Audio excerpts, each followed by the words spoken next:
In this lesson, we'll be multiplying and dividing positive rational numbers fluently. This practice meets the requirements for TEKS 6.3e. In this problem, we're multiplying the fraction 3/4 times the mixed number of -5 1/3. I'll remind you that this dot means to multiply. The dot means multiply. Now I have a fraction, 3/4, but I have a mixed number of -5 1/3. I need to change this mixed number into a fraction, and we can do that by using the check method. 5 times 3 plus 1. 5 times 3 plus 1 is 16. That's my new numerator. My denominator stays the same, 3. But I got to remember, it's negative.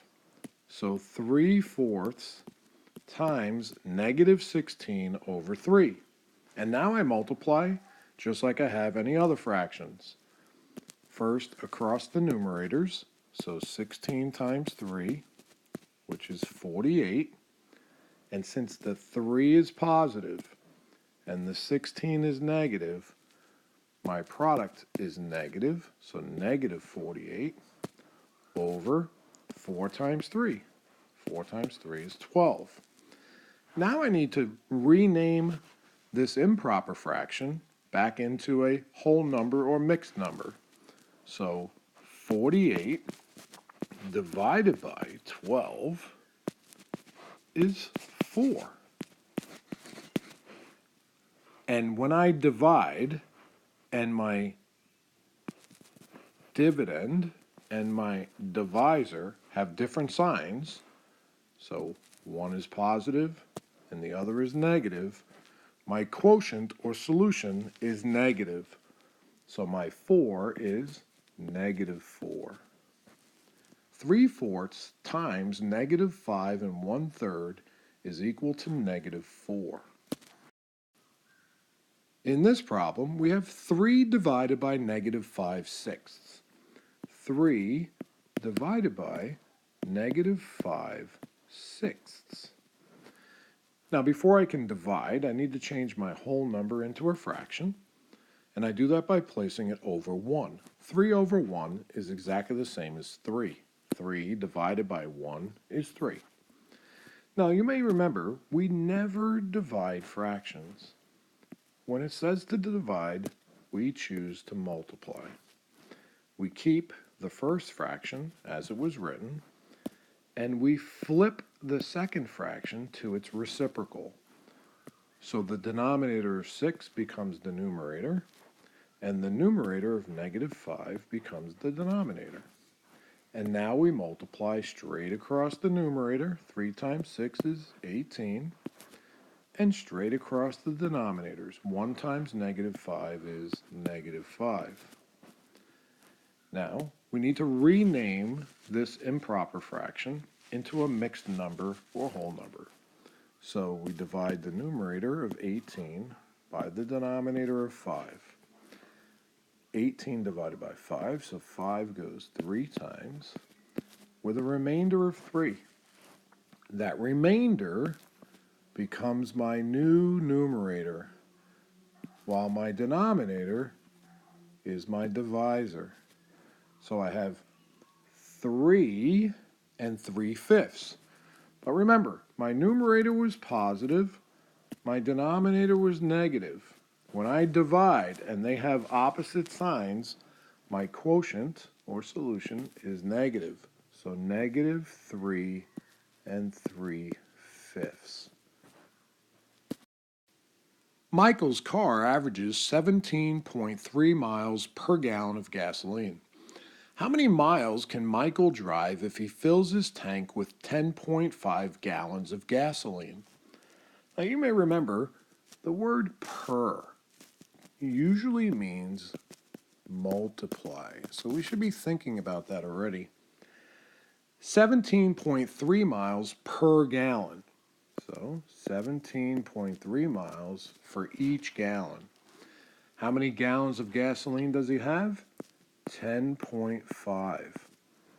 If we want to know how far Michael can drive on all of that gasoline, we multiply the 17.3 miles he can get per gallon by the number of gallons. Now, when we multiply decimals, we want to make sure we count the number of digits to the right of the decimal in the first factor, the number of digits to the right of the decimal in the second factor, so that we'll know how many digits need to be to the right of the decimal in our product. Now we multiply. 5 times 3, 15. 5 times 7, 35, and 1 is 36. 5 times 1 is 5, plus 3 is 8. I put a placeholder.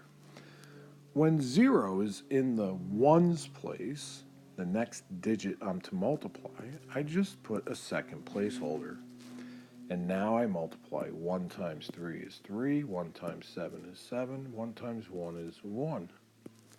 And now we add 5, 6, 11, 8, and 1.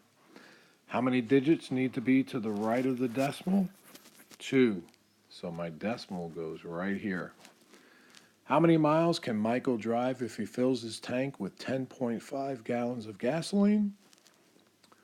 181.65 miles.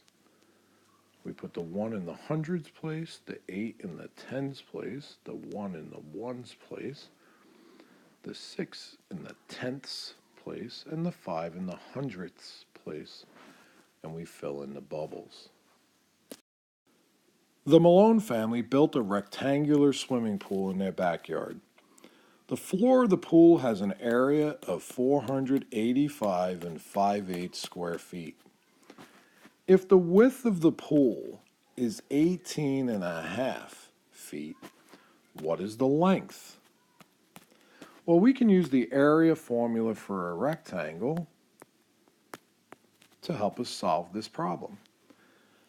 Now, we know the area is 485 and 5/8.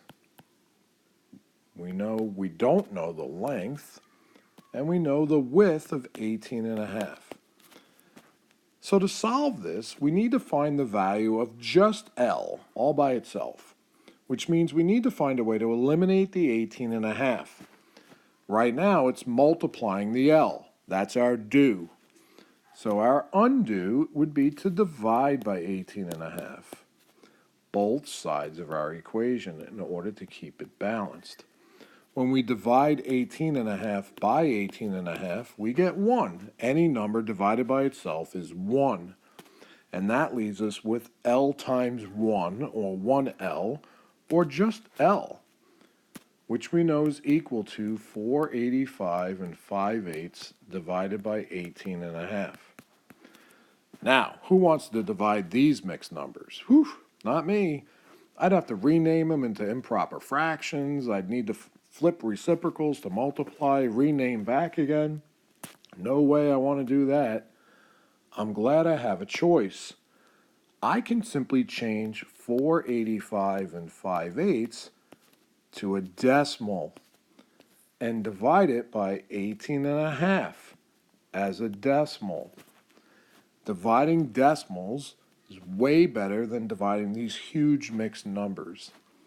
Now, I can't have a decimal in my divisor, so I need to move it, and the same thing in my dividend. I need to push it to the top. 185 doesn't go into 4, nor 48. Let's try twice for 485. If I bring down the 6, 185 is almost 200, 1156 is almost 1200. Let's try 6 times, because 200 times 6 would be 1200. And we find that we get awfully close. If I bring down the 2, I think I can go twice. That leaves me 92. Bring down the 5. And 185 times 5 is 925, and no remainder. So, my answer choices need to look like this decimal of 2625. So let me put this so that I can at least read it. 2625 is what I have. 13 and an eighth? No. 224 and 5/16? No. 89, 84 and a 16th? No. 26 and 1/4 or 26 and a quarter? Sure, it looks just like my 26.25. You'll remember, in fact, 0.25 is 25 hundredths. And when I simplify 25 hundredths by 25, I get the fraction 1/4. So clearly, our answer is choice D. A team of workers took 167.3 hours to complete a task. A smaller team will complete the same task, but will take them 1.25 times as long. 1.25 times as long. It will take them longer. Based on this information, which statement is true? Well, we know that the word times is often an indicator of the operation multiplication. So we should be looking for multiplying. In answer A, they're suggesting the smaller team will take a certain number of hours because they're going to add 1.25 to the original time. We're not adding 1.25. We're going to be multiplying the original time by 1.25. Adding, no. And again in B, we're not adding. C and D both have multiplying. So now it's just a question of who multiplied correctly, C or D. So 167.3, one number to the right of the decimal, 1.25, two numbers to the right of the decimal. So we know our product will need three numbers to the right of the decimal. And now we simply multiply. And as we multiply, we find that our answer, two placeholders for the hundreds place, our answer will be three numbers to the right of the decimal, 209.125, which is D. Miss Nobles has 12.25 cups of rice that she wants to store in 1.5 cup serving containers. How many serving containers will she need to store all of the rice? How many serving containers? That's the question we're being asked. So if she has 12.25 cups of rice, and each container will hold 1.5 cups, and that's 1.5. I can change the fraction 1/2 to 0.5. I'm going to divide all of the rice by the amount that will fit into each container. I need to move my decimal one place in my divisor and the same thing in my dividend and push it to the top.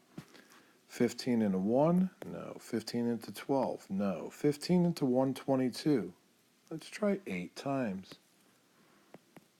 And that goes 120. Let's bring down our 5. 15 into 25 goes once.